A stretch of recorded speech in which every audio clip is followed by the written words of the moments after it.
שלום אביב מסינגר, מטפל ברפואה סינית ומנהל מרפאת בריאת לפוריות ולבריאות האישה. שלום, אחר צהריים טובים. הייתם באיזשהו כנס לא מזמן? נכון, היה כנס פוריות גדול בשבוע שעבר, שהתרכז בנושא של פוריות, 3 ימים בתל אביב.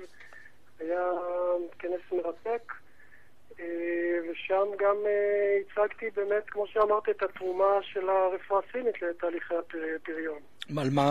על מה זה מתבסס בעצם? על שנים של ניסיון? תן קצת נתונים. למעשה הרפואה הסינית פיתחה את שיטות הטיפול כ-3,000 שנה. צריך לזכור שהיא הרפואה שהייתה ועודנה קיימת בחצי כדור הארץ המזרחי. בעצם היא פיתחה שיטות בעיקר של דיקור ושל צמחי מרפא כדי להתמודד עם בעיות שונות, בעיות גינקולוגיות בפרט וגם בעיות פריון. שאינן מצאו פתרון ברפואה הקונבנציונלית, או שאין את היכולת הזו להשוות מה עזר יותר? אז היום אנחנו נמצאים כבר בשלב שאנחנו עושים רפואה אינטגרטיבית. זה אומר שאנחנו עובדים ביחד, ואנחנו דרך הציבור, דרך המטופלים ודרך קשרים עם הרופאים, אנחנו יודעים להצביע על אינדיקציות, על מצבים שבהם לרפואה הסינית יש יתרון יחסי, יש ערך מוסף, יש מצב שהיא יכולה להיות מאוד משמעותית בתוך התהליך, בין אם זה תהליך של טיפולי פוריות קונבנציונליים אצל הרופא המטפל, ובין אם זה מצבים שבאים לאזן או לטפל אי פוריות ראשונית באמצעות הרפואה הסינית.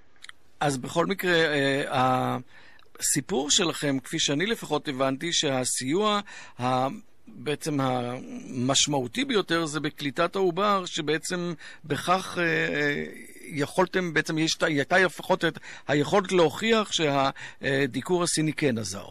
זה נכון. בתוך תהליך ההפריה החוץ גופית, יש שלב שהוא בעצם שלב החזרת העוברים, או שלב ההשתרשות של העובר, שזה אומר שהעובר כבר קיים, ומחזירים אותו לרחם, למקום ששם הוא אמור להתפתח, וזה שלב שאנחנו יודעים שקוראים עיקר הכישלונות קורים שם.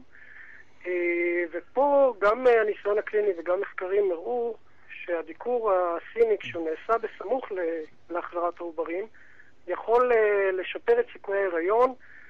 מחקר גדול שנעשה ובדק מחקרים אחרים, העריך את זה בתוספת של 65% לאישה שנעזרת ברפואה סינית, שמשפרת בעצם את סיכויי הקליטה שלה להיריון.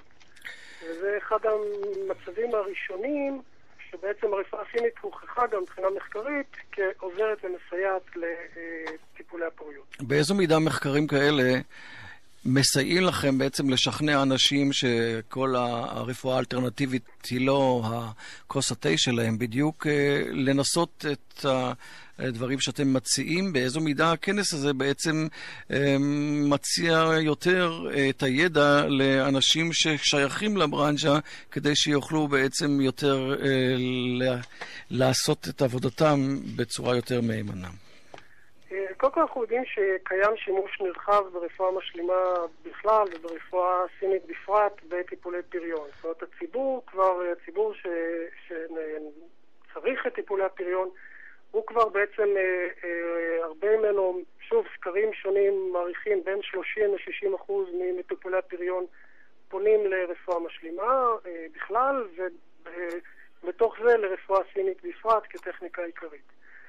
המחקרים, ויש עוד מחקרים, ועכשיו בשנה שעברה פורסם גם מחקר אפילו רחב יותר של 24 מחקרים, סיכום של 24... כן, אבל באיזו מידה הדברים האלה משכנעים או גורמים לכך שאנשים יתעניינו בסיפור? אני חושב שזה פותח צוהר לאנשים ששמעו והם אומרים, אנחנו עכשיו רוצים גם לנסות, כי יש לזה תימוכין מדעיים.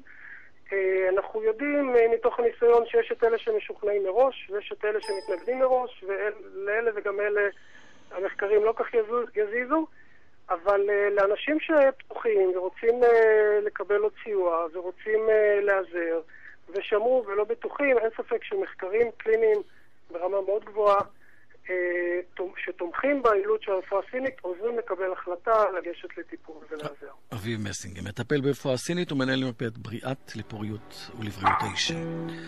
שנהיה בריאים, נכון? מכאן זה מתחיל. תודה רבה לך.